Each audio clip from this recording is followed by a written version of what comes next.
Good evening. I'm Ruth Heinerfeld of the League of Women Voters Education Fund.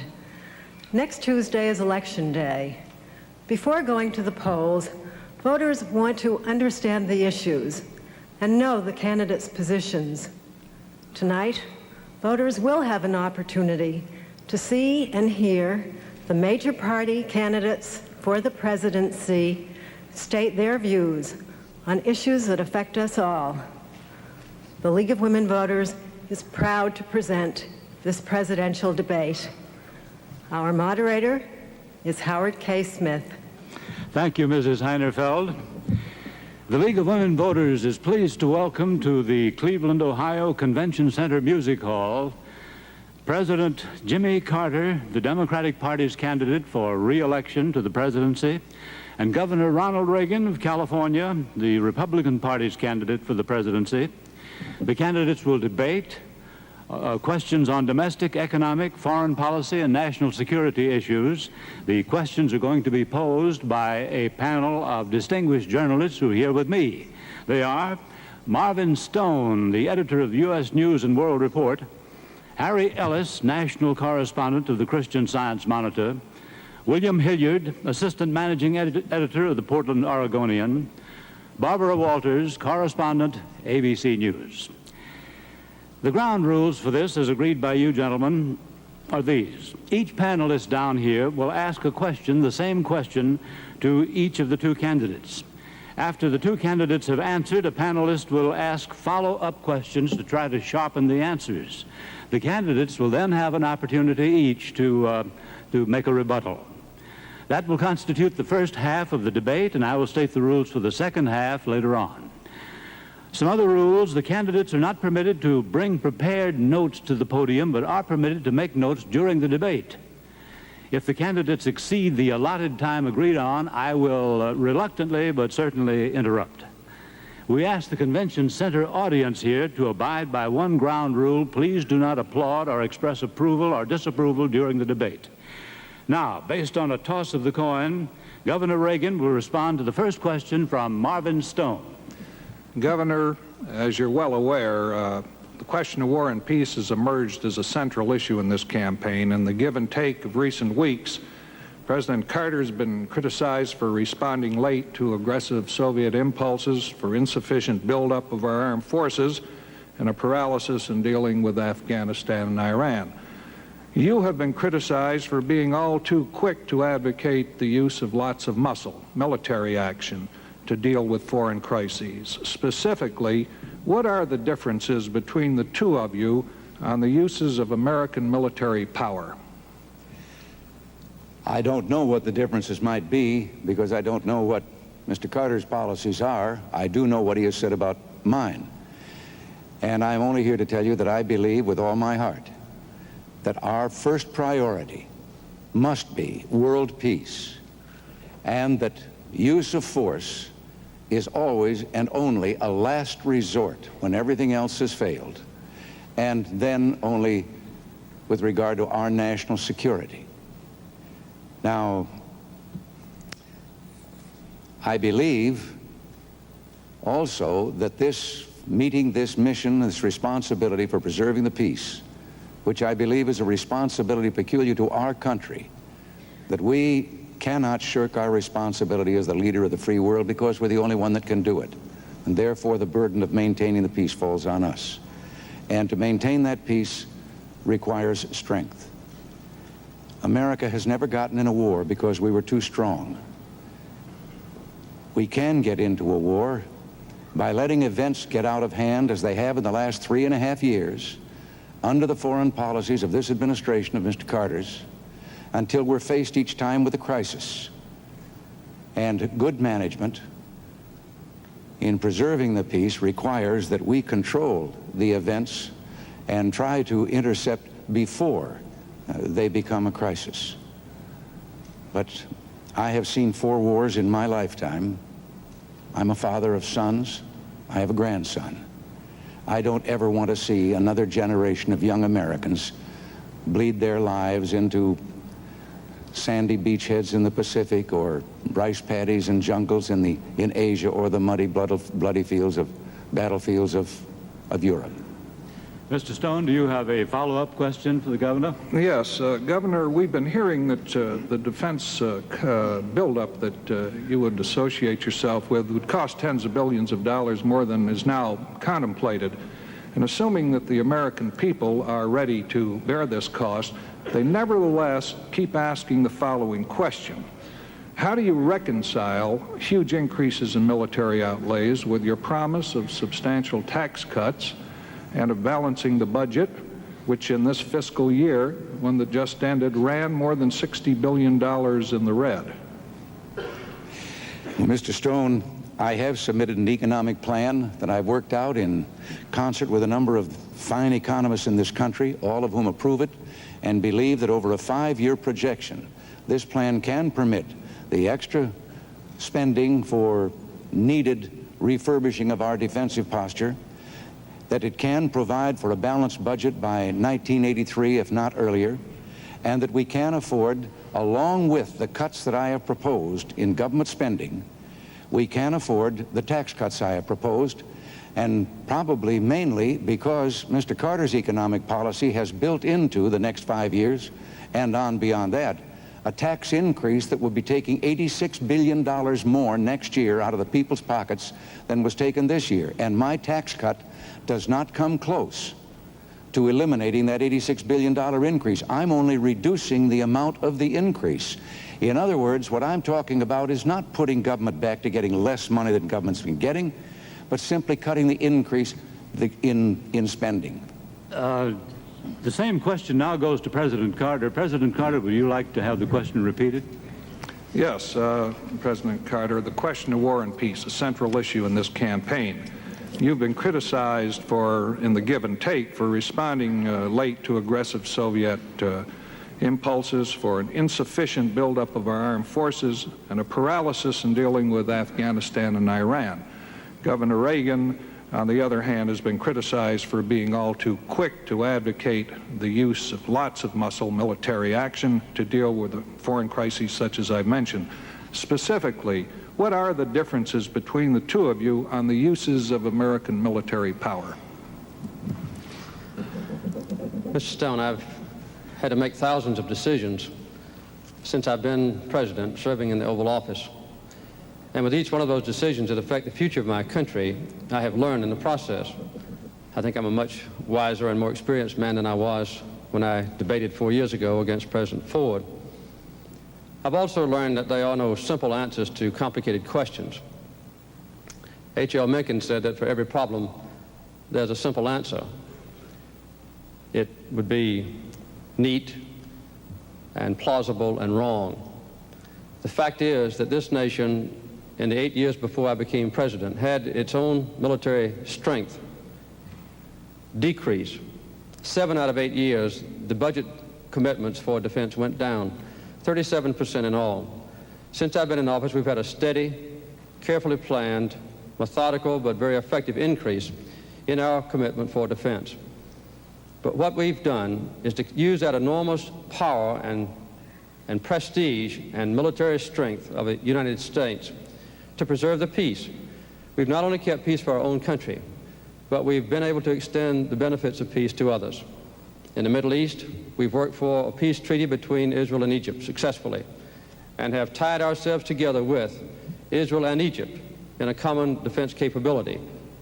This is a very good step forward for our nation's security, and we'll continue to do as we've done in the past.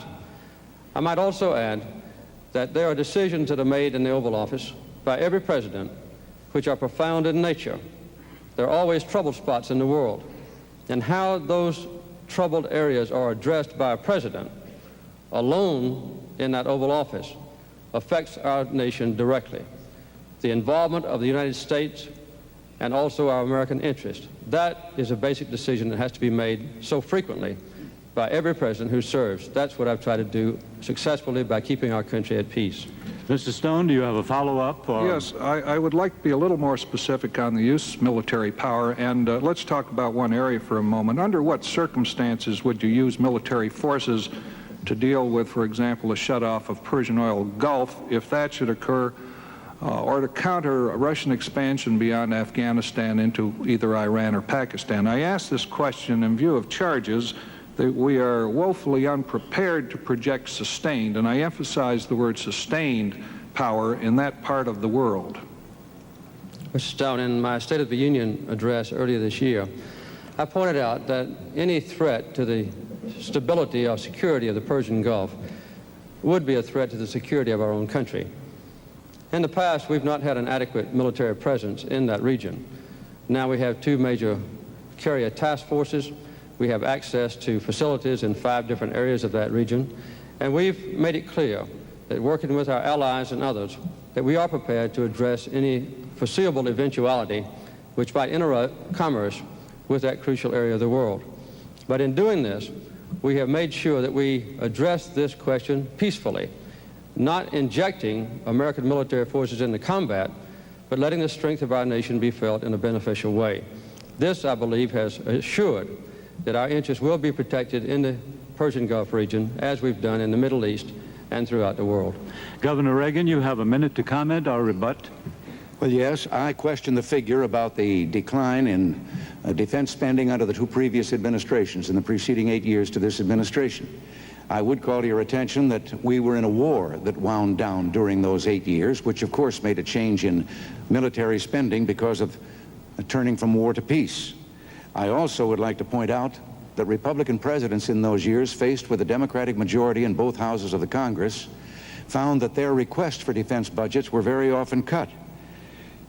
Now, Gerald Ford left a 5-year projected plan for a military buildup to restore our defenses, and President Carter's administration reduced that by 38%, cut 60 ships out of the Navy building program that had been proposed, and stopped the B-1, delayed the cruise missile, stopped the production line for the Minuteman missile, stopped the Tridents, or delayed the Tridents submarine, and now is planning a mobile military force that can be delivered to various spots in the world, which does make me question his assaults on whether I am the one that is quick to look for use of force. President Carter, you have the last word on this question. Well, there are various elements of defense. One is to control nuclear weapons, which I hope we'll get to later on, because that's the most important single issue in this campaign. Another one is how to address troubled areas of the world. I think habitually, Governor Reagan has advocated the injection of military forces into troubled areas, when I and my predecessors, both Democrats and Republicans, have advocated resolving those troubles and those difficult areas of the world peacefully, diplomatically, and through negotiation. In addition to that, the buildup of military forces is good for our country because we've got to have military strength in order to preserve the peace. But I'll always remember that the best weapons are the ones that are never fired in combat, and the best soldier is one who never has to lay his life down on the field of battle. Strength is imperative for peace, but the 2 must go hand in hand. Thank you, gentlemen. The next question is from Harry Ellis to President Carter. Mr. President, when you were elected in 1976, the Consumer Price Index stood at 4.8%. It now stands at more than 12%. Perhaps more significantly, the nation's broader underlying inflation rate has gone up from 7 to 9%.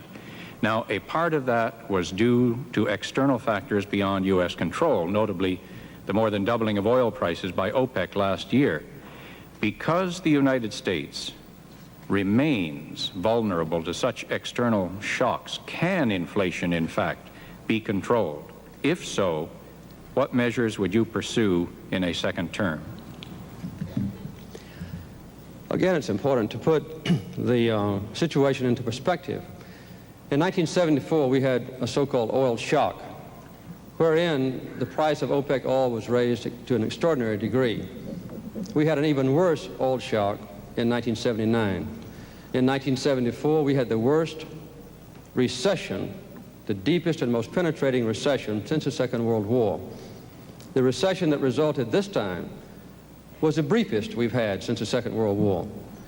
In addition, we've brought down inflation. Early this year, the first quarter, we did have a very severe inflation pressure brought about by the OPEC price increase. It averaged about 18% the first quarter of this year. the second quarter, we had dropped it down to about 13%. The most recent figures, the last 3 months of the third quarter of this year, the inflation rate is 7%. Still too high, but it illustrates very vividly that in addition to providing an enormous number of jobs, 9 million new jobs in the last 3.5 years, that the inflationary threat is still urgent on us. I noticed that Governor Reagan recently mentioned the Reagan-Kemp-Roth proposal, which his own running mate, George Bush, described as voodoo economics, and said that it would result in a 30% inflation rate. And Business Week, which is not a Democratic publication, said that this Reagan-Kemp-Roth proposal, and I quote them, I think, was completely irresponsible and would result in inflationary pressures which would destroy this nation. So our proposals are very sound and very carefully considered to stimulate jobs, to improve the industrial complex of this country, to create tools for American workers, and at the same time would be anti-inflationary in nature. So to add 9 million new jobs, to control inflation, and to plan for the future with the energy policy now intact as a foundation is our plan for the years ahead. Mr. Ellis, do you have a follow-up question from Mr. Carter? Yes, Mr. President, you have mentioned the creation of 9 million new jobs. At the same time, the unemployment rate still hangs high, as does the inflation rate. Now, I wonder, can you tell us what additional policies you would pursue in a second administration in order to try to bring down that inflation rate? And would it be an act of leadership to tell the American people they're going to have to sacrifice to adopt a leaner lifestyle for some time to come? Yes, we have demanded that the American people sacrifice, and they've done very well. As a matter of fact, we are importing today about 1/3 less oil from overseas than we did just a year ago. We've had a 25% reduction since the first year I was in office. At the same time, as I said earlier, we have added about 9 million net new jobs in that period of time, a record never before achieved. Also, the new energy policy has been predicated on two factors. One, conservation, which requires sacrifice, and the other one, increase in production of American energy, which is going along very well. More coal this year than ever before in history. More oil and gas wells drilled this year than ever before in history. The new economic revitalization program that we have in mind, which will be implemented next year, would result in tax credits which would let business invest in new tools and new factories to create even more new jobs, about 1 million in the next 2 years. And we also have planned a youth employment program which would encompass 600,000 jobs for young people. This has already passed the House, now has an excellent prospect to pass the Senate. Now the same question goes to Governor Reagan. Governor Reagan, would you like to have the question repeated? Governor Reagan, during the past 4 years, the consumer price index has risen from 4.8% to currently over 12%.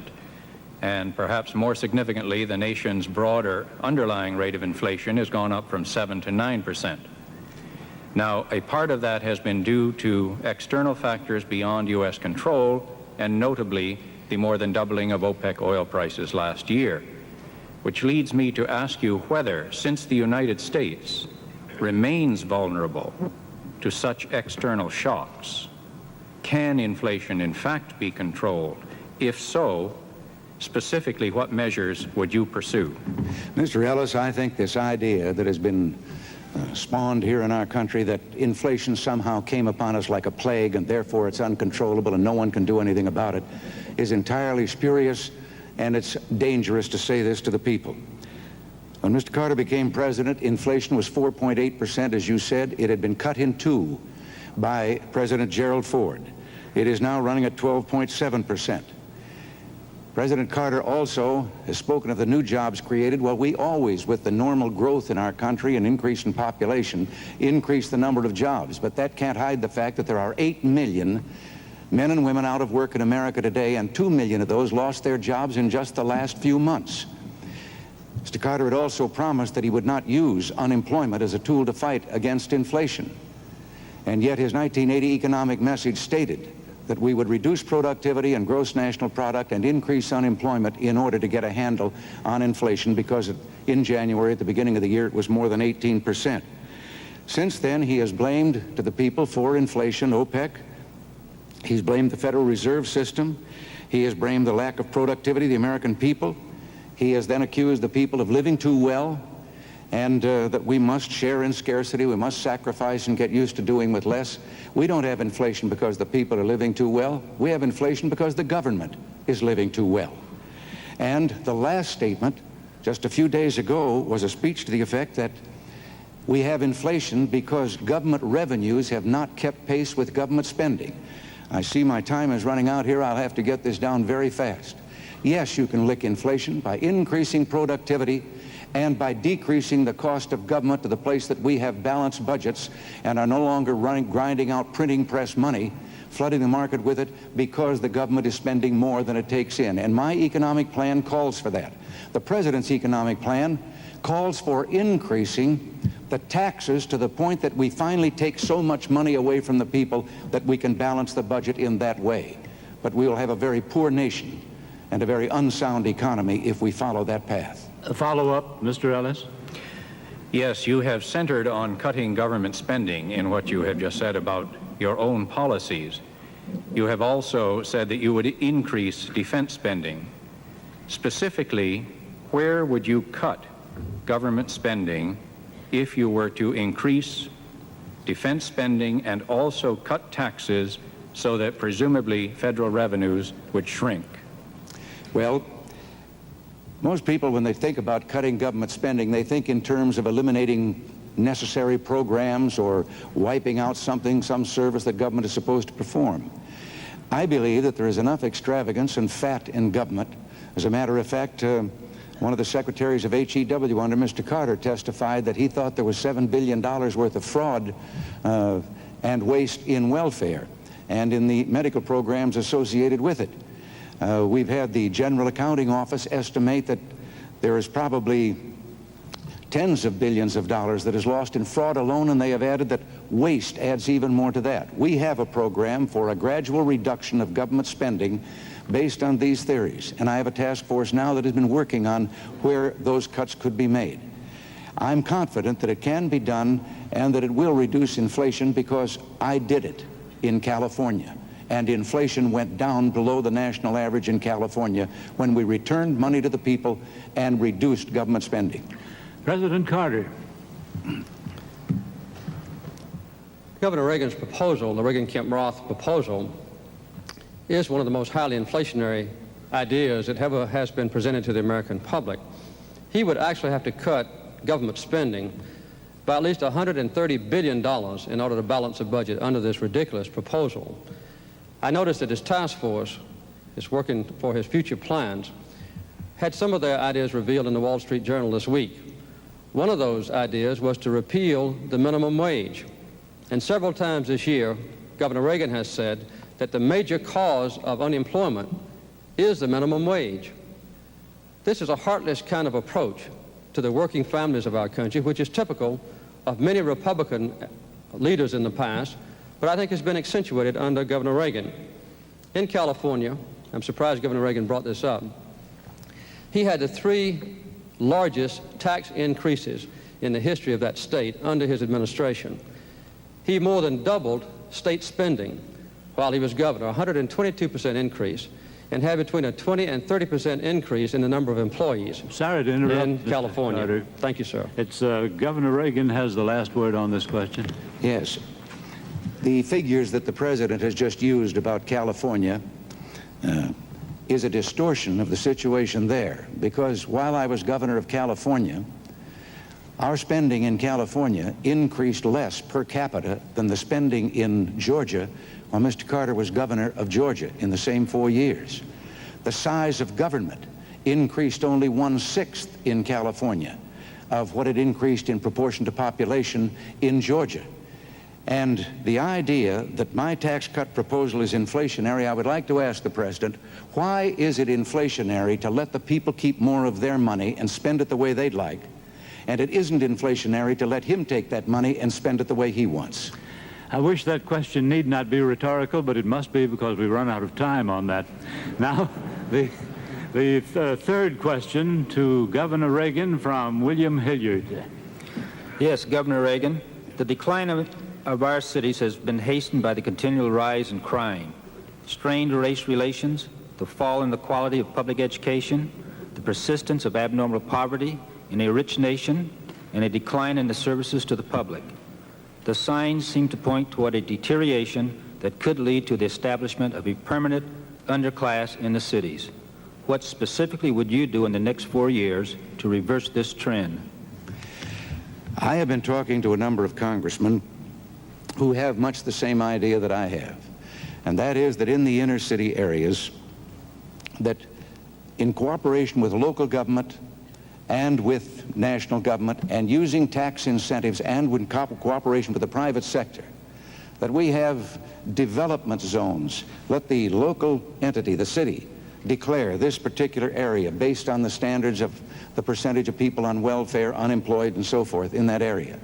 And then through tax incentives, induce the creation of businesses providing jobs and so forth in those areas. The elements of government through these tax incentives, for example, a business that would not have for a period of time an increase in the property tax reflecting its development of the unused property that it was making, wouldn't be any loss to the city because the city isn't getting any tax from that now. And there would simply be a delay. And on the other hand, many of the people that would then be given jobs are presently wards of the government, and it wouldn't hurt to give them a tax incentive because that wouldn't be costing government anything either. I think there are things to do in this regard. I stood in the South Bronx on the exact spot that President Carter stood on in 1977. You have to see it to believe it. It looks like a bombed-out city. Great gaunt skeletons of buildings, windows smashed out, painted on one of them, unkept promises, on another, despair.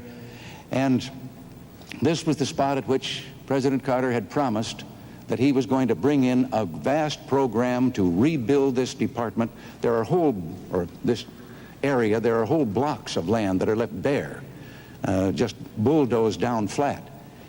And nothing has been done, and they are now charging to take tourists through there to see this terrible desolation. I talked to a man just briefly there who asked me one simple question: do I have reason to hope that I can someday take care of my family again? Nothing has been done. Follow up, Mr. Hilliard. Yes, Governor Reagan. Blacks and other non-whites are increasing in numbers in our cities. Many of them feel that they are facing a hostility from whites that prevents them from joining the economic mainstream of our society. There is racial confrontation in the schools, on jobs, and in housing as non-whites seek to reap the benefits of a free society. What do you think is the nation's future as a multiracial society?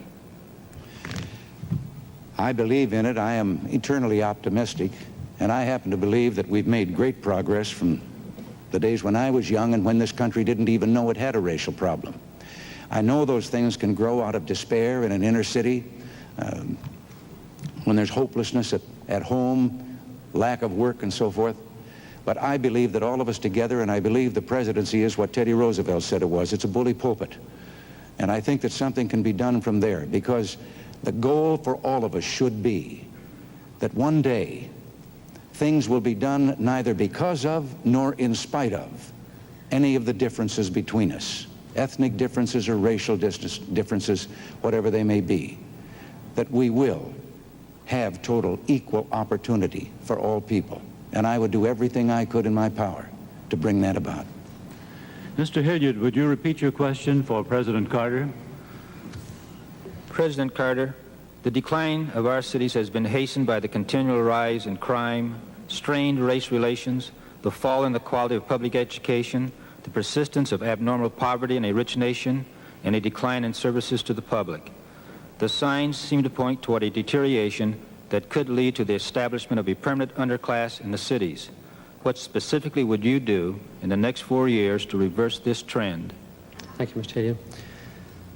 When I was campaigning in 1976, everywhere I went, the mayors and local officials were in despair about the rapidly deteriorating central cities of our nation. We initiated a very fine urban renewal program, working with the mayors, the governors, and other interested officials. This has been a very successful effort. That's one of the main reasons that we've had such an increase in the number of people employed. Of the 9 million people put to work, in new jobs since I've been in office. 1.3 million of those has been among black Americans and another million among those who speak Spanish. We're now planning to continue the revitalization program with increased commitments of rapid transit, mass transit.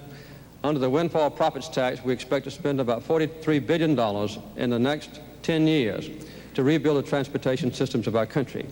We also are pursuing the housing programs. We've had a 73% increase in the allotment of federal funds for improved education. These are the kinds of efforts worked on a joint basis with community leaders, particularly in the minority areas of essential cities that had been deteriorating so rapidly in the past. It's very important to us that this be done with the full involvement of minority citizens. I've brought into the top levels of government, into the White House, into administrative offices of the executive branch, into the judicial system, highly qualified black and Spanish citizens and women who in the past had been excluded. I noticed that Governor Reagan said that when he was a younger man that there was no knowledge of a racial problem in this country. Those who suffered from discrimination because of race or sex certainly knew we had a racial problem. We have gone a long way toward correcting these problems, but we still have a long way to go. Follow-up question? Yes, President Carter, I'd like to repeat the same follow-up to you. Blacks and other non-whites are increasing in numbers in our cities. Many of them feel that they are facing a hostility from whites that prevents them from joining the economic mainstream of our society. There is racial confrontation in the schools, on jobs, and in housing as non-whites seek to reap the benefits of a free society. What is your assessment of the nation as a future and multiracial society? Ours is a nation of refugees, a nation of immigrants. Almost all of our citizens came here from other lands and now have hopes which are being realized for a better life, preserving their ethnic commitments, their family structures, their religious beliefs, preserving their relationships with their relatives in foreign countries, but still forming themselves together in a very coherent society, which gives our nation its strength. In the past, those minority groups have often been excluded from participation in the affairs of government. Since I've been president, I've appointed, for instance, more than twice as many black federal judges as all previous presidents in the history of this country.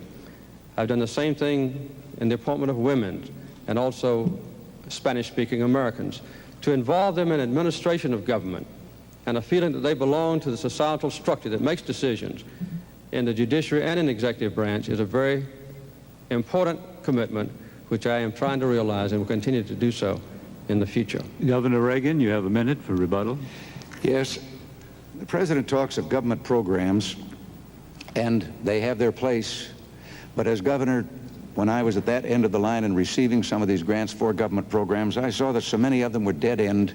They were public employment for these people who really want to get out into the private job market where there are jobs with a future.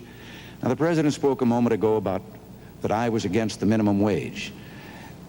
I wish he could have been with me when I sat with a group of teenagers who were black and who were telling me about their unemployment problems, and that it was the minimum wage that had done away with the jobs that they once could get.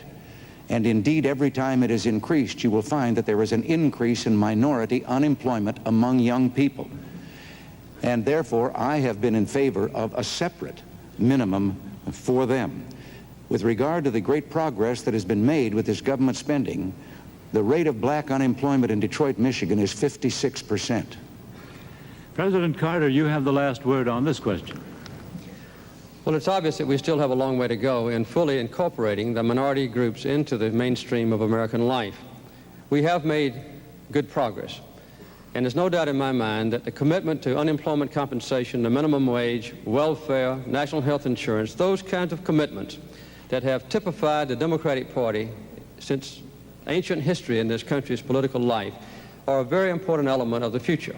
In all those elements, Governor Reagan has repeatedly spoken out against them, which to me shows a very great insensitivity to giving deprived families a better chance in life.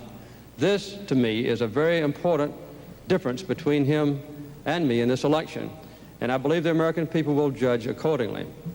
There is no doubt in my mind that in the downtown central cities, with the new commitment on an energy policy, with a chance to revitalize homes and to make them more fuel efficient, with a chance for a synthetic fuels program, solar power, this will give us an additional opportunity for jobs which will pay rich dividends. Thank you, gentlemen. Now for the fourth question to President Carter from Barbara Walters. Mr. President, the eyes of the country tonight are on the hostages in Iran. I realize this is a sensitive area, but the question of how we respond to acts of terrorism goes beyond this current crisis. Other countries have policies that determine how they will respond. Israel, for example, considers hostages like soldiers and will not negotiate with terrorists. For the future, Mr. President, the country has the right to know, do you have a policy for dealing with terrorism wherever it might happen? And what have we learned from this experience in Iran that might cause us to do things differently if this or something similar happens again? Barbara, one of the blights on this world is the threat and the activities of terrorists. At one of the recent economic summit conferences between myself and the other leaders of the Western world, we committed ourselves to take strong action against terrorism. Airplane hijacking was one of the elements of that commitment.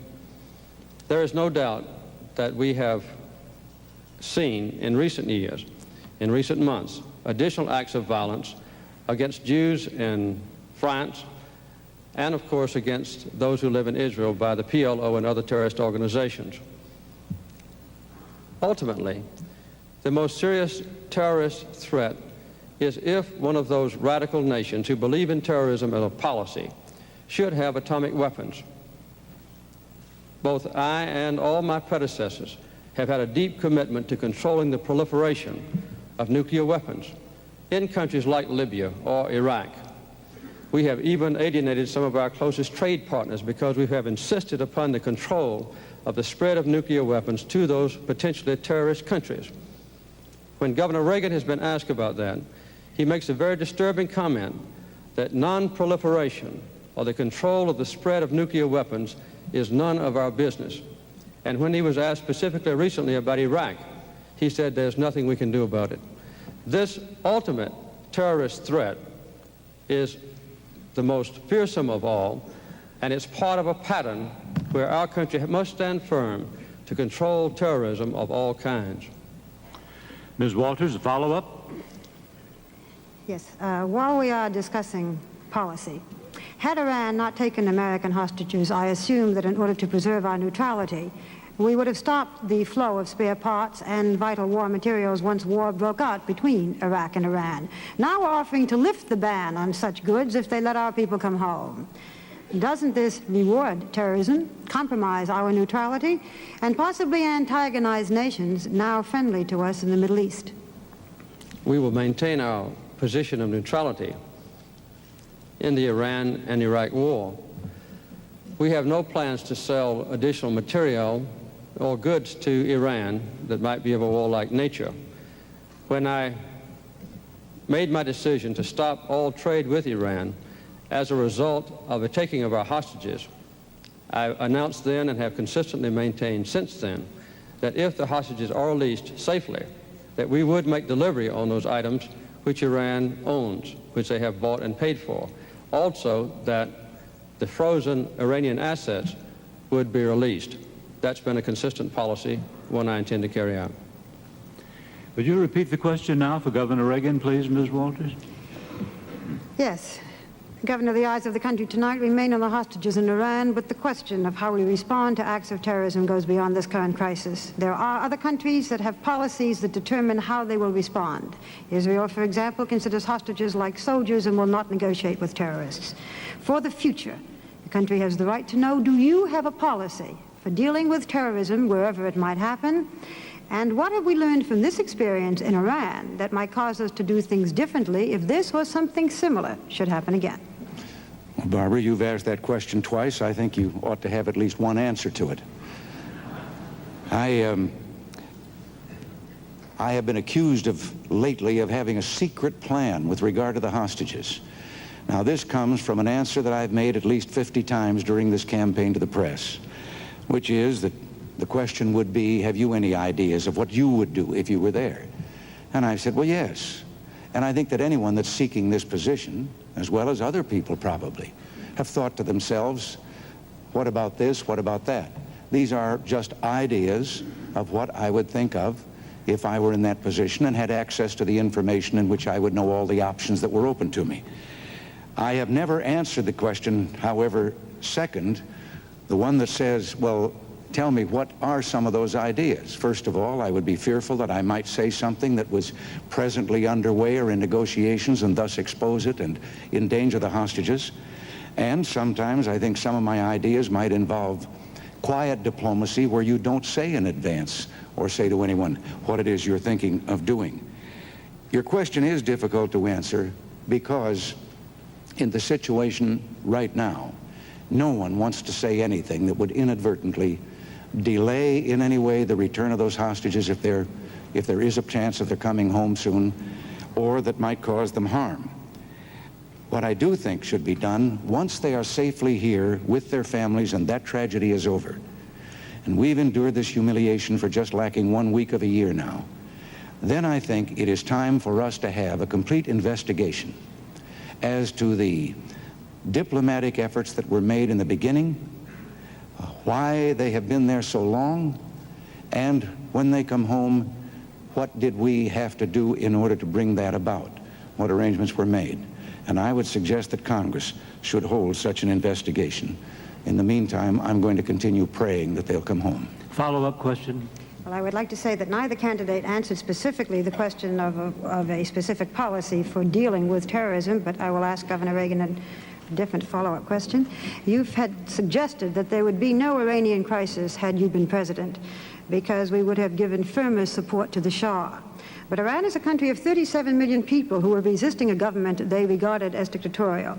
My question is not whether the Shah's regime was preferable to the Ayatollahs, but whether the United States has the power or the right to try to determine what form of government any country will have, and do we back unpopular regimes whose major merit is that they are friendly to the United States? The degree of unpopularity of a regime, when the choice is total authoritarianism, totalitarianism, I should say, in the alternative government, makes one wonder whether you are being helpful to the people. And we've been guilty of that. Because someone didn't meet exactly our standards of human rights, even though they were an ally of ours, instead of trying patiently to persuade them to change their ways, we have, in a number of instances, aided a revolutionary overthrow which results in complete totalitarianism instead for those people. And I think that this is a kind of a hypocritical policy when at the same time we're maintaining a détente with the one nation in the world where there are no human rights at all, the Soviet Union. Now, there was a second phase in the Iranian affair in which we had something to do with that. And that was we had adequate warning that there was a threat to our embassy, and we could have done what other embassies did, either strengthen our security there or remove our personnel before the kidnap and the takeover took place. Governor, I'm sorry, I must interrupt. President Carter, you have a minute for rebuttal. Okay. I didn't hear any comment from Governor Reagan about what he would do to stop or to reduce terrorism in the future. What the Western allies did decide to do is to stop all air flights, commercial air flights, to any nation involved in terrorism or the hijacking of airplanes or the harboring of hijackers.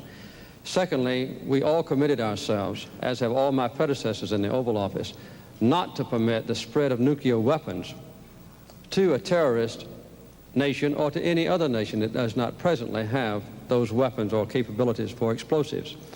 Third, not to make any sales of material or weapons to a nation which is involved in terrorist activities. And lastly, not to deal with the PLO until and unless the PLO recognizes Israel's right to exist and recognizes UN Resolution 242 as a basis for Middle East peace. These are a few of the things to which our nation is committed, and we will continue with these commitments. Governor Reagan, you have the last word on that question. Yes, I have no quarrel whatsoever with the things that have been done, because I believe it is high time that the civilized countries of the world made it plain that there is no room worldwide for terrorism, There will be no negotiation with terrorists of any kind. And while I have a last word here, I would like to correct a misstatement of fact by the President.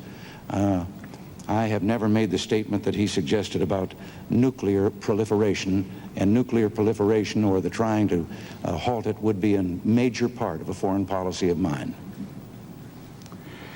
Thank you, gentlemen. That is the first half of the debate. Now the rules for the second half, quite simple. They're only complicated when I explain them.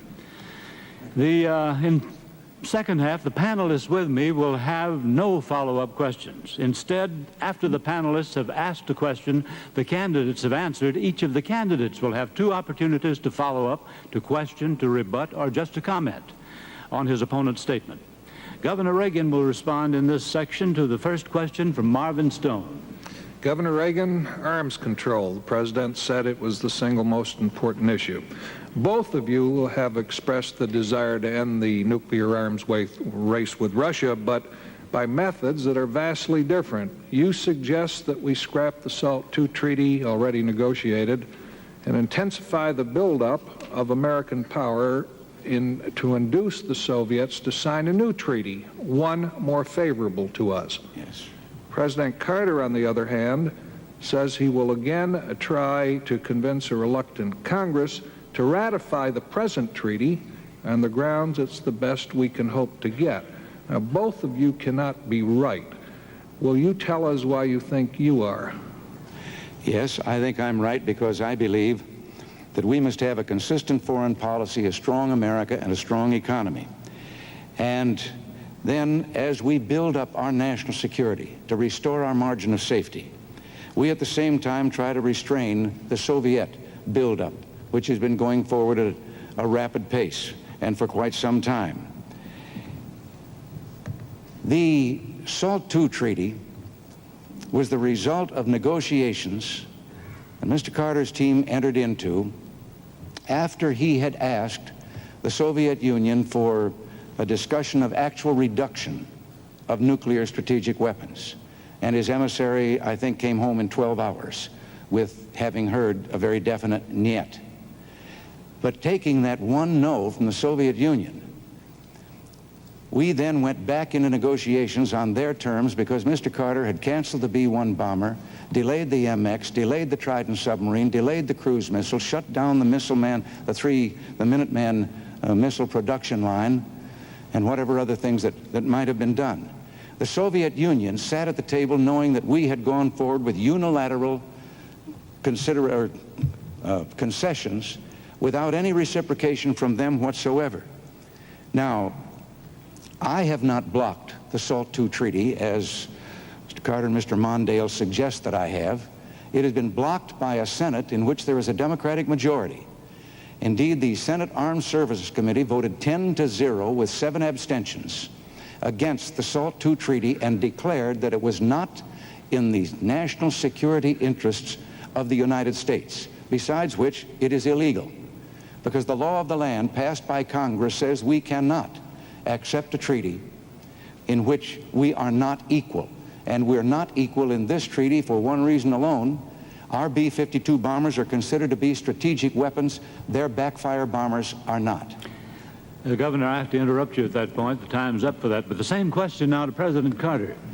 Yes, President Carter, both of you have expressed the desire to end the nuclear arms race with Russia, but through vastly different methods.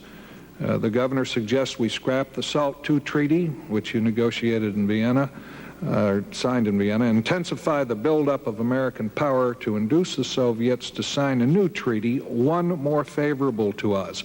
You, on the other hand, say you will again try to convince a reluctant Congress to ratify the present treaty on the grounds it is the best we can hope to get from the Russians.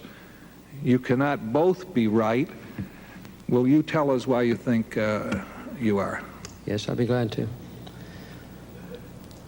Inflation, unemployment, the cities, all very important issues, but they pale into insignificance in the life and duties of a president when compared with the control of nuclear weapons. Every president who has served in the Oval Office since Harry Truman has been dedicated to the proposition of controlling nuclear weapons. to negotiate with the Soviet Union, balanced, controlled, observable, and then reducing levels of atomic weaponry. There is a disturbing pattern in the attitude of Governor Reagan. He has never supported any of those arms control agreements. The limited test ban, SALT I, nor the anti-ballistic missile treaty, nor the Vladivostok treaty negotiated with the Soviet Union by President Ford, and now he wants to throw into the wastebasket a treaty to control nuclear weapons on a balanced and equal basis between ourselves and the Soviet Union, negotiated over a 7-year period by myself and my 2 Republican predecessors.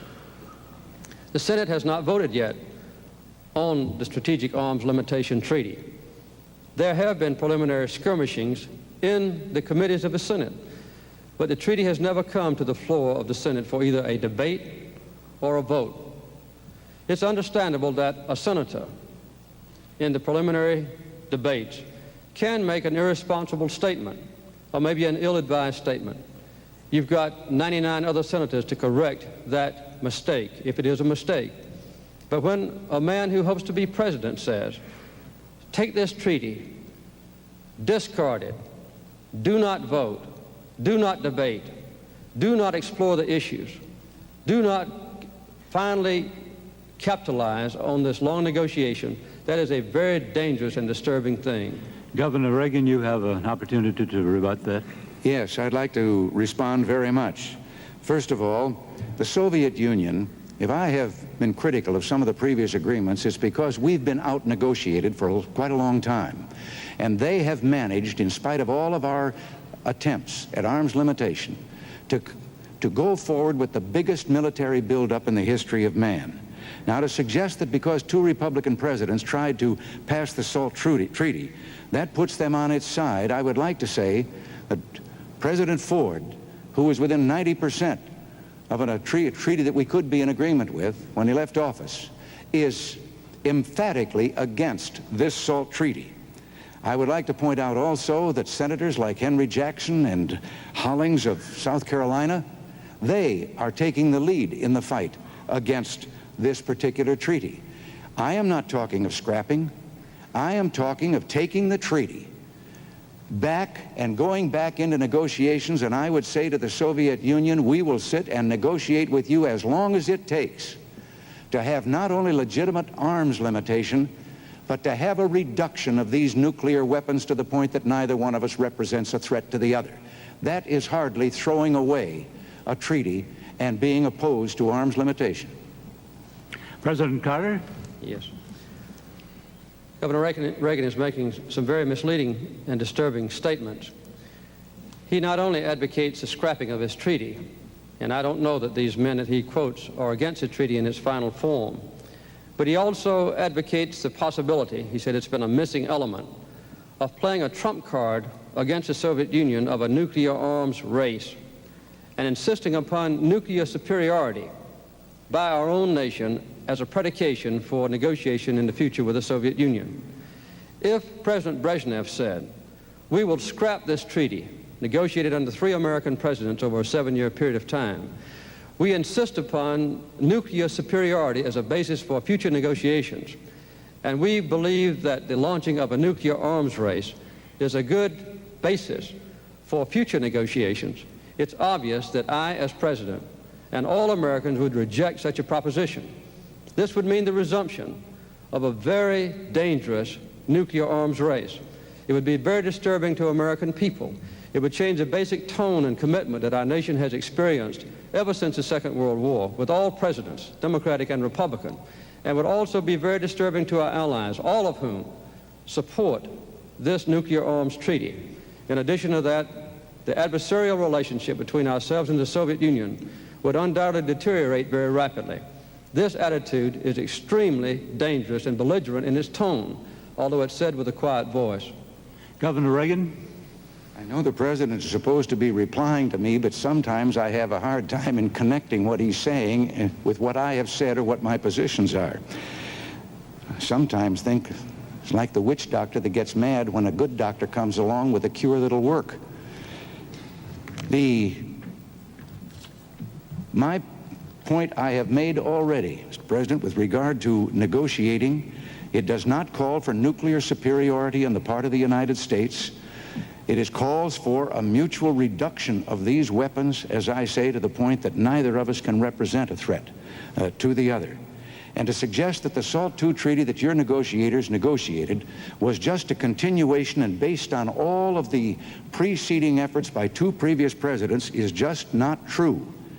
It was a new negotiation because, as I say, President Ford was within about 10% of having a solution that could be acceptable. And I think our allies would be very happy to go along with a fair and verifiable SALT agreement. President Carter, you have the last word on this question. I think to close out this discussion, it would be better to put into perspective what we're talking about. I had a discussion with my daughter Amy the other day before I came here to ask her what the most important issue was. She said she thought nuclear weaponry and the control of nuclear arms. This is a formidable force. Some of these weapons have 10 megatons of explosion. If you put 50 tons of TNT in each one of railroad cars, you would have a carload of TNT, a trainload of TNT stretching across this nation. That's one major war explosion in a warhead. We have thousands, equivalent of megaton or million tons of TNT warheads. The control of these weapons is the single major responsibility of a president. And to cast down this commitment of all presidents because of some slight technicalities that can be corrected is a very dangerous approach. We have to go to another question now from Harry Ellis to President Carter. Mr. President, as you have said, Americans, through conservation, are importing much less oil today than we were even a year ago. Yet, U.S. dependence on Arab oil as a percentage of total imports is today much higher than it was at the time of the 1973 Arab oil embargo. And for some time to come, the loss of substantial amounts of Arab oil could plunge the U.S. into depression. Now, this means that a bridge must be built out of this dependence. Can the United States develop synthetic fuels and other alternative energy sources without damage to the environment, and will this process mean steadily higher fuel bills for American families? I don't think there's any doubt that in the future, the cost of oil is going to go up. What I've had as a basic commitment since I've been as president is to reduce our dependence on foreign oil. It can only be done in two ways. One, to conserve energy, to stop the waste of energy, and secondly, to produce more American energy. We've been very successful in both cases. We've now reduced the importing of foreign oil in the last year alone by 1/3. We imported today 2 million barrels of oil less than we did the same day just a year ago. This commitment has been opening up a very bright vista for our nation in the future, because with the windfall profits tax as a base, we now have an opportunity to use American technology and American ability and American natural resources to expand rapidly the production of synthetic fuels, yes. To expand rapidly the production of solar energy, yes. And also to produce the conventional kinds of American energy. We will drill more oil and gas wells this year than any year in history. We'll produce more coal this year than any year in history. We are exporting more coal this year than any year in history. And we have an opportunity now, with improved transportation systems, improved loading facilities in our ports, to see a very good opportunity on the world international market to replace OPEC oil with American coal as a basic energy source. This exciting future will not only give us more energy security, but will also open up vast opportunities for Americans to live a better life and to have millions of new jobs associated with this new and very dynamic industry now in prospect because of a new energy policy that we've put into effect. Would you repeat the question now for Governor Reagan? Governor Reagan, Americans, through conservation, are importing much less oil today than we were even a year ago. And yet, U.S. reliance on Arab oil as a percentage of total imports is much higher today than it was during the 1973 Arab oil embargo. And the substantial loss of Arab oil could plunge the United States into depression. The question is whether the development of alternative energy sources in order to reduce this dependence can be done without damaging the environment, and will it mean for American families steadily higher fuel bills? I'm not so sure that it means steadily higher fuel costs, but I do believe that this nation has been portrayed for too long a time to the people as being energy poor when it is energy rich. The coal that the President mentioned, yes, we have it, and yet 1/8 of our total coal resources is not being utilized at all right now. The mines are closed down. There are 22,000 miners out of work. Most of this is due to regulations which either interfere with the mining of it or prevent the burning of it. With our modern technology, yes, we can burn our coal within the limits of the Clean Air Act. I think as technology improves, we'll be able to do even better with that.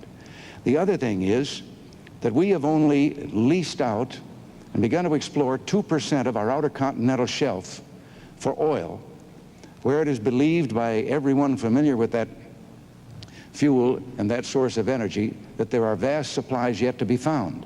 Our government has, in the last year or so, taken out of multiple use millions of acres of public lands that once were, while they were public lands, subject to multiple use exploration for minerals and so forth. It is believed that probably 70% of the potential oil in the United States is probably hidden in those lands, and no one is allowed to even go and explore to find out if it is there. This is particularly true of the recent efforts to shut down part of Alaska. Nuclear power, there were 36 power plants planned in this country. And let me add the word safety. It must be done with the utmost of safety. But 32 of those have given up and canceled their plans to build, and again, because government regulations and permits and so forth make it take more than twice as long to build a nuclear plant in the United States as it does to build one in Japan or in Western Europe. We have the sources here. We are energy rich, and coal is one of the great potentials we have. President Carter, your comment? Yes, sir. To repeat myself, we have this year the opportunity, which we'll realize, to produce 800 million tons of coal, an unequaled record in the history of our country. Governor Reagan says that this is not a good achievement, and he blames restraints on coal production on regulations that affect the life and the health and safety of miners, and also regulations that protect the purity of our air and the quality of our water and our land. We cannot cast aside those regulations. We have a chance in the next 15 years, insisting upon the health and safety of workers in the mines, and also preserving the same high air and water pollution standards to triple the amount of coal we produce. Governor Reagan's approach to our energy policy, which has already proven its effectiveness, is to repeal or to change substantially the windfall profits tax, to return a major portion of $227 billion back to the oil companies, to do away with the Department of Energy, to short-circuit our synthetic fuels program, to put a minimal emphasis on solar power, to emphasize strongly nuclear power plants as a major source of energy in the future. He wants to put all our eggs in one basket and give that basket to the major oil companies. Governor Reagan. That is a misstatement, of course, of my position. I just happen to believe that free enterprise can do a better job of producing the things that people need than government can. The Department of Energy has a multi-billion-dollar budget in excess of $10 billion. It hasn't produced a quart of oil or a lump of coal or anything else in the line of energy. And for Mr. Carter to suggest that I want to do away with the safety laws and with the laws that pertain to clean water and clean air and so forth, as governor of California, I took charge of passing the strictest air pollution laws in the United States, the strictest air quality law that has ever been adopted in the United States, and we created an OSHA, an occupational safety and health agency for the protection of employees before the federal government had one in place, and to this day, not one of its decisions or rulings has ever been challenged. So I think some of those charges are missing the point. I am suggesting that there are literally thousands of unnecessary regulations that invade every facet of business and indeed very much of our personal lives, that are unnecessary, that government can do without, that have added $130 billion to the cost of production in this country, and that are contributing their part to inflation. And I would like to see us a little more free as we once were. President Carter, another crack at that? Sure. As a matter of fact, the air pollution standard laws that were passed in California were passed over the objections of Governor Reagan. And this is a very well-known fact. Also, recently, when someone suggested that the Occupational Safety and Health Act should be abolished, Governor Reagan responded, "Amen." The offshore drilling rights is a question that Governor Reagan raises often. As a matter of fact, in the proposal for the Alaska lands legislation, 100% of all the offshore lands would be open for exploration, and 95% of all the Alaska lands where it is suspected or believed that minerals might exist. We have, with our 5-year plan for the leasing of offshore lands, proposed more land to be drilled than has been opened up for drilling since this program first started in 1954. So we're not putting restraints on American exploration. We're encouraging it in every way we can. Governor Reagan, you have the last word on this question. Yes, if it is a well-known fact that I opposed air pollution laws in California, the only thing I can possibly think of is that the president must be suggesting the law that the federal government tried to impose on the state of California, not a law, regulations, that would have made it impossible to drive an automobile within the city limits of any California city, or have a place to put it if you did drive it against their regulations. It would have destroyed the economy of California. And I must say we had the support of Congress when we pointed out how ridiculous this attempt was by the Environmental Protection Agency. We still have the strictest air control or air pollution laws in the country. As for offshore oiling, only 2% now is so leased and is producing oil. The rest, as to whether the lands are going to be opened in the next 5 years or so, we're already 5 years behind in what we should be doing. There is more oil now in the wells that have been drilled than has been taken out in the 121 years that they've been drilled. Thank you, Governor. Thank you, Mr. President. The next question goes to Governor Reagan from William Hilliard. Governor Reagan, wage earners in this country, especially the young, are supporting a Social Security system that continues to affect their income drastically. The system is fostering a struggle between the young and the old and is drifting the country toward a polarization of these two groups. How much longer can the young wage earner expect to bear the ever-increasing burden of the Social Security system? The Social Security system was based on a false premise with regard to how fast the number of workers would increase and how fast the number of retirees would increase. It is actuarially out of balance. And this first became evident about 16 years ago. And some of us were voicing warnings then. Now it is trillions of dollars out of balance. And the only answer that has come so far is the biggest single tax increase in our nation's history, the payroll tax increase for Social Security, which will only put a Band-Aid on this and postpone the day of reckoning by a few years at most.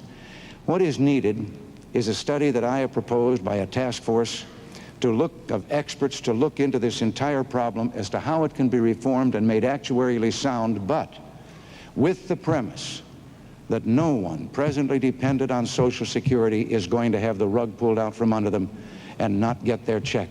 We cannot frighten, as we have with the threats and the campaign rhetoric that has gone on in this campaign, our senior citizens, leave them thinking that in some way they're endangered and they would have no place to turn.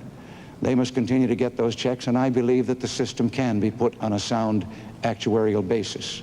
But it's going to take some study and some work, and not just passing a tax increase to let the load or the roof fall in on the next administration. Would you repeat that question for President Carter?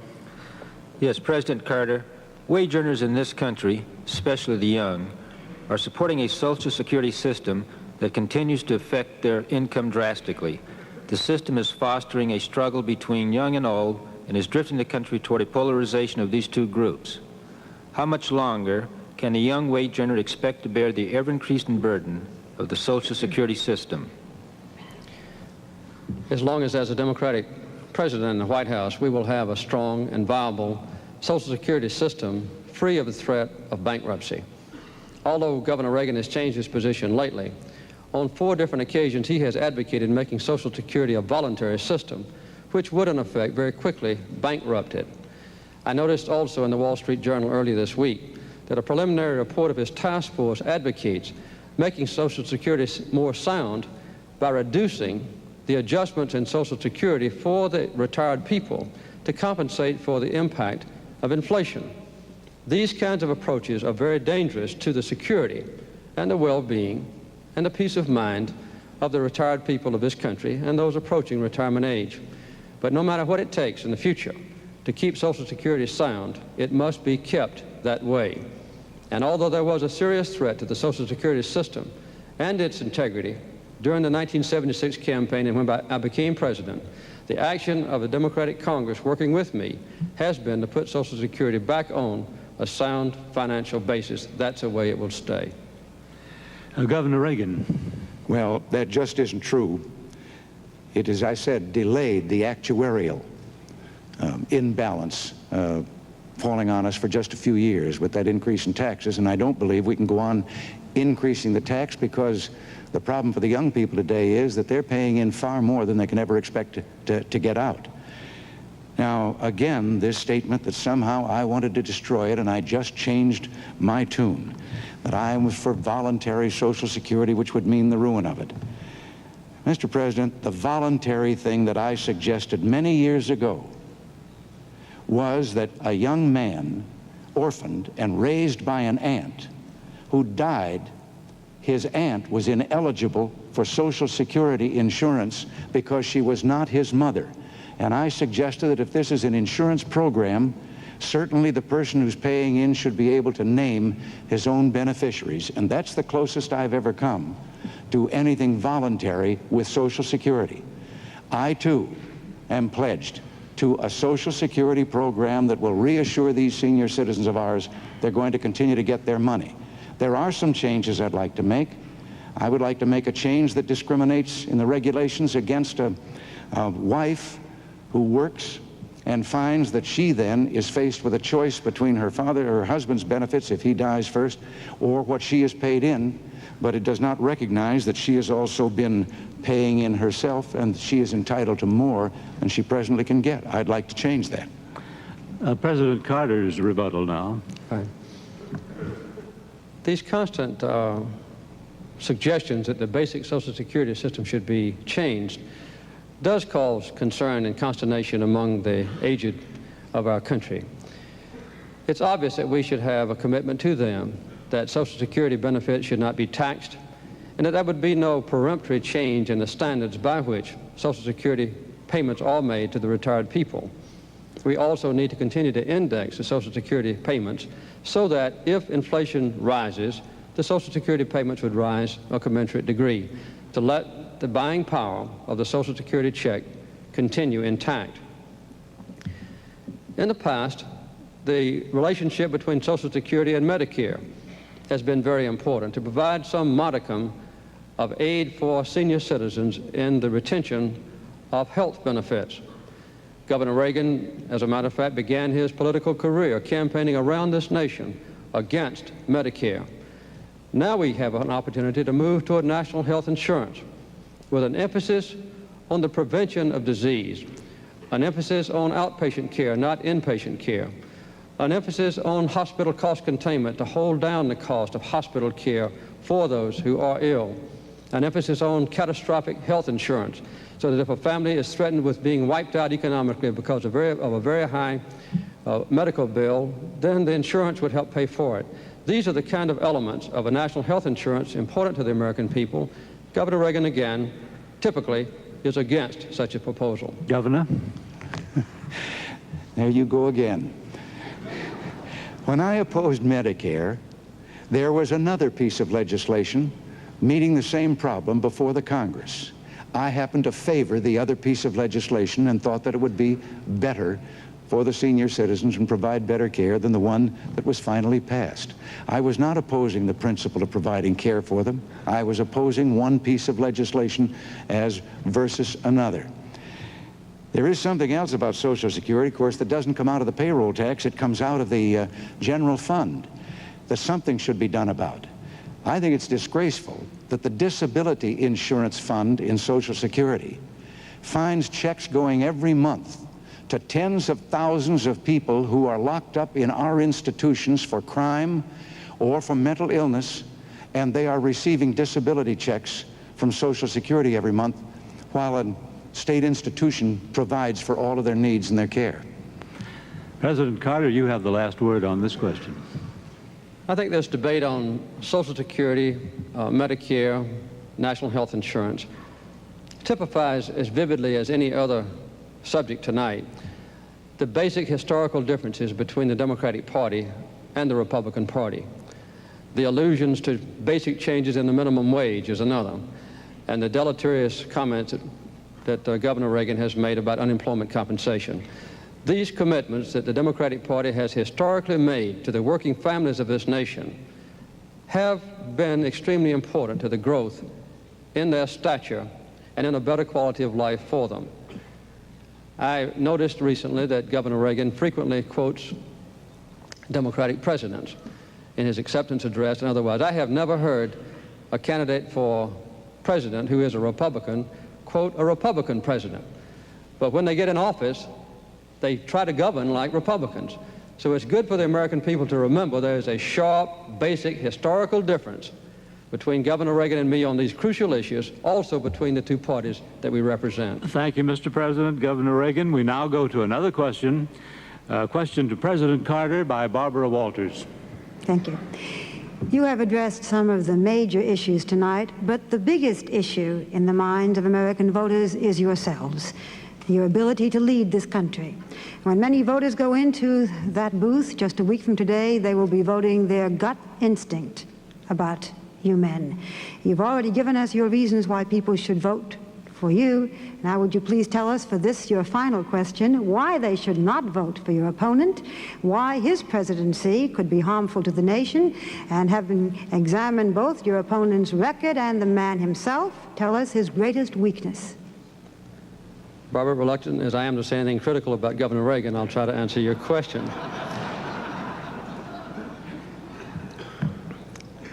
First of all is the historical perspective that I've just described.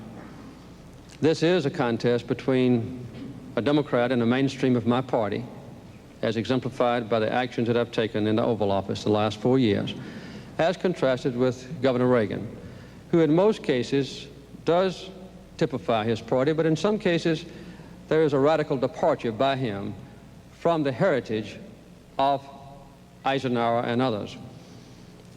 The most important crucial difference in this election campaign, in my judgment, is the approach to the control of nuclear weaponry and the inclination to control or not to control the spread of atomic weapons to other nations that don't presently have it, particularly the terrorist nations.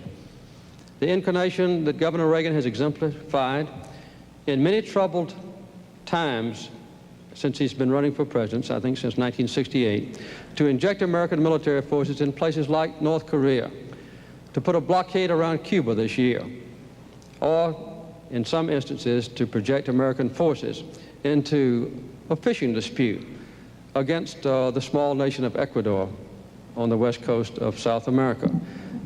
This is typical of his long-standing inclination on the use of American power, not to resolve disputes diplomatically and peacefully, but to show that the exercise of military power is best proven by the actual use of it.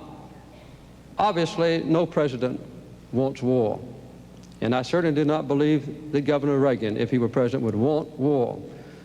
But a president in the Oval Office has to make a judgment on almost a daily basis about how to exercise the enormous power of our country for peace through diplomacy, or in a careless way, in a belligerent attitude, which has exemplified his attitudes in the past. Barbara, would you repeat the question for Governor Reagan? Yes, thank you. Realizing that you may be equally reluctant to speak ill of your opponent, may I ask why people should not vote for your opponent, why his presidency could be harmful to the nation, and having examined both your opponent's record and the man himself, could you tell us his greatest weakness? Well, Barbara, I believe that there is a fundamental difference, and I think it has been evident in most of the answers that Mr. Carter has given tonight, that he seeks the solution to anything as another opportunity for a federal government program. I happen to believe that the federal government has usurped powers and autonomy and authority that belongs back at the state and local level. It has imposed on the individual freedoms of the people, and that there are more of these things that could be solved by the people themselves if they were given a chance, or by the levels of government that were closer to them. Now, as to why I should be and he shouldn't be, when he was a candidate in 1976, President Carter invented a thing he called the misery index. He added the rate of unemployment and the rate of inflation, and it came at that time to 12.5 under President Ford. And he said that no man with that size misery index had a right to seek re-election to the presidency. Today, by his own decision, the misery index is in excess of 20%. And I think this must suggest something. But when I have quoted a Democrat president, as the president says, I was a Democrat. I said many foolish things back in those days. But the president that I quoted had made a promise, a Democrat promise, and I quoted him because it was never kept. And today you would find that that promise is at the very heart of what republicanism represents in this country today. And that's why I believe there are going to be millions of Democrats that are going to vote with us this time around, because they too want that promise kept. It was a promise for less government and less taxes and more freedom for the people. President Carter. Yes. I mentioned the radical departure of Governor Reagan from the principles or ideals or historical perspective of his own party. I don't think this can be better illustrated than in the case with guaranteeing women equal rights under the Constitution of our nation. For 40 years, the Republican Party platforms called for guaranteeing women equal rights with a constitutional amendment. 6 predecessors of mine who served in the Oval Office called for this guarantee of women's rights. Governor Reagan and the new Republican Party has departed from this commitment. A very severe blow to the opportunity for women finally to correct discrimination under which they have suffered. When a man and a woman do the same amount of work, a man gets paid $1, a woman only gets paid 59 cents. And the Equal Rights Amendment only says that equality of rights shall not be abridged for women by the federal government or by the state governments. That's all it says. A simple guarantee of equality of opportunity, which typifies the Democratic Party and which is a very important commitment of mine, as contrasted with Governor Reagan's radical departure from the long-standing policies of his own party. Governor Reagan. Yes, Mr. President, once again, I happen to be against the amendment because I think the amendment will take this problem out of the hands of elected legislators and put it in the hands of unelected judges. I am for equal rights, and while you have been in office for 4 years and not one single state, and most of them have a majority of Democratic legislators, has added to the ratification or voted to ratify the Equal Rights Amendment, while I was governor more than 8 years ago, I found 14 separate instances where women were discriminated against in the body of California law, and I had passed and signed into law 14 statutes that eliminated those discriminations, including the economic ones that you have just mentioned, equal pay and so forth. I believe that if in all these years that we've spent trying to get the amendment, that we'd spent as much time correcting these laws as we did in California, and we were the first to do it. If I were president, I would also now take a look at the hundreds of federal regulations which discriminate against women and which go right on while everyone is looking for an amendment. I would have someone ride herd in those regulations, and we'd start eliminating those discriminations in the federal government against women. President Carter. Yes. Howard, I'm a Southerner, and I share the basic beliefs of my region about an excessive government intrusion into the private affairs of American citizens and also into the private affairs of the free enterprise system. One of the commitments that I made was to deregulate the major industries of this country. We've been remarkably successful with the help of the Democratic Congress. We've deregulated the air industry, the rail industry, the trucking industry, financial institutions, now working on the communications industry. In addition to that, I believe this element of discrimination is something that the South has seen so vividly as a blight on our region of the country, which has now been corrected. Not only racial discrimination, but discrimination against people that have to work for a living. Because we have been trying to pick ourselves up by our bootstraps since the long Depression years and lead a full and useful life in the affairs of this country. We've made remarkable success. It's part of my consciousness and in my commitment to continue this progress. So my heritage as a Southerner, my experience in the Oval Office, convinces me that what I've just described is a proper course for the future. Governor Reagan, yours is the last word. Well, my last word is again to say that we were talking about this very simple amendment in women's rights. And I make it plain again, I am for women's rights.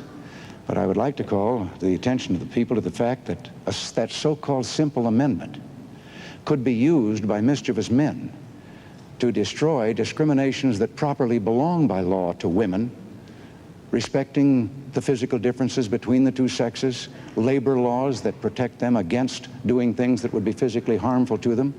Those could all be challenged by men. And the same would be true with regard to combat service in the military and so forth. I thought that was the subject we were supposed to be on, but if we're talking about how much we think about the working people and so forth, I'm the only fellow that ever ran for this job who was 6 times president of his own union and still has a lifetime membership in that union. Gentlemen, each of you now have 3 minutes for a closing statement. President Carter, you're first. First of all, I'd like to thank the League of Women Voters for making this debate possible. I think it's been a very constructive debate, and I hope it's helped to acquaint the American people with the sharp differences between myself and Governor Reagan. Also, I want to thank the people of Cleveland and Ohio for being such hospitable hosts during this last few hours in my life. I've been president now for almost 4 years. I've had to make thousands of decisions, and each one of those decisions has been a learning process. I've seen the strength of my nation, and I've seen the crises that it approached in a tentative way, and I've had to deal with those crises as best I could. As I've studied the record between myself and Governor Reagan, I've been impressed with the stark differences that exist between us. I think the results of this debate indicate that that fact is true. I consider myself in the mainstream of my party. I consider myself in the mainstream even of the bipartisan list of presidents who served before me. The United States must be a nation strong. The United States must be a nation secure. We must have a society that's just and fair.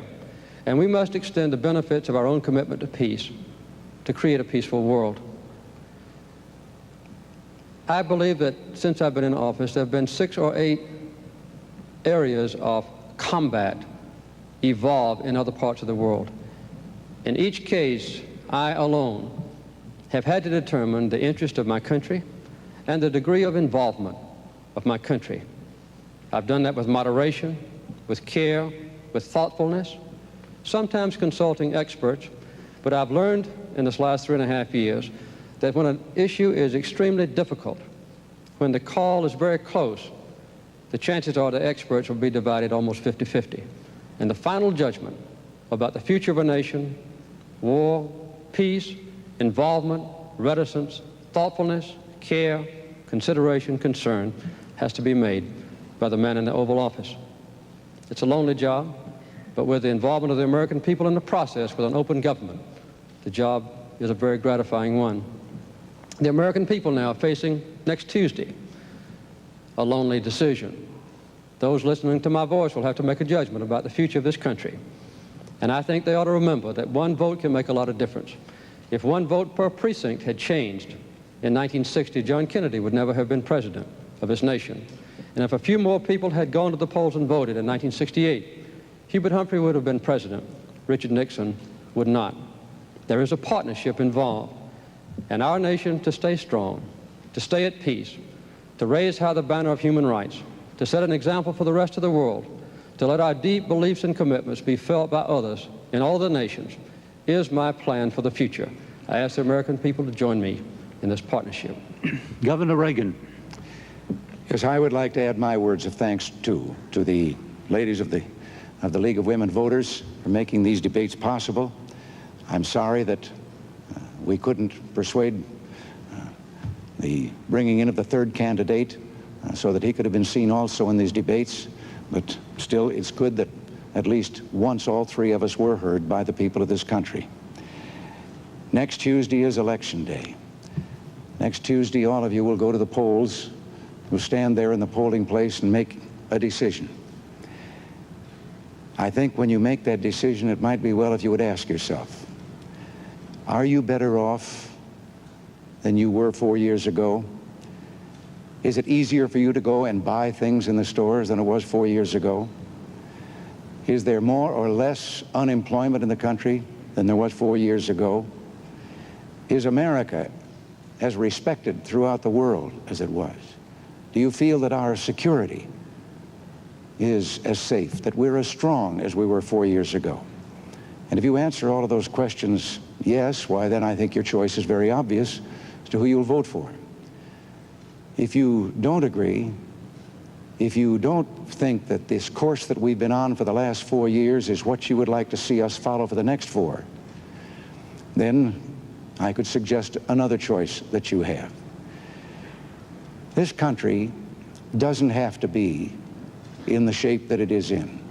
We do not have to go on sharing in scarcity with the country getting worse off, with unemployment growing. We talk about the unemployment lines. If all of the unemployed today were in a single line, allowing 2 feet for each one of them, that line would reach from New York City to Los Angeles, California. All of this can be cured, and all of it can be solved. I have not had the experience that the President has had in holding that office, but I think in being governor of California, the most populous state in the Union, if it were a nation, it would be the 7th ranking economic power in the world. I too had some lonely moments and decisions to make. I know that the economic program that I have proposed for this nation in the next few years can resolve many of the problems that trouble us today. I know because we did it there. We cut the cost, the increased cost of government, the increase in half over the 8 years. We returned $5.7 billion in tax rebates, credits, and cuts to our people. We, as I've said earlier, fell below the national average in inflation when we did that. And I know that we did give back authority and autonomy to the people. I would like to have a crusade today, and I would like to lead that crusade with your help. And it would be one to take government off the backs of the great people of this country and turn you loose again to do those things that I know you can do so well because you did them and made this country great. Thank you. Gentlemen, ladies and gentlemen, for 60 years, the League of Women Voters has been committed to citizen education and effective participation of Americans in governmental and political affairs. The most critical element of all in that process is an informed citizen who goes to the polls and who votes. On behalf of the League of Women Voters now, I would like to thank President Carter and Governor Reagan for being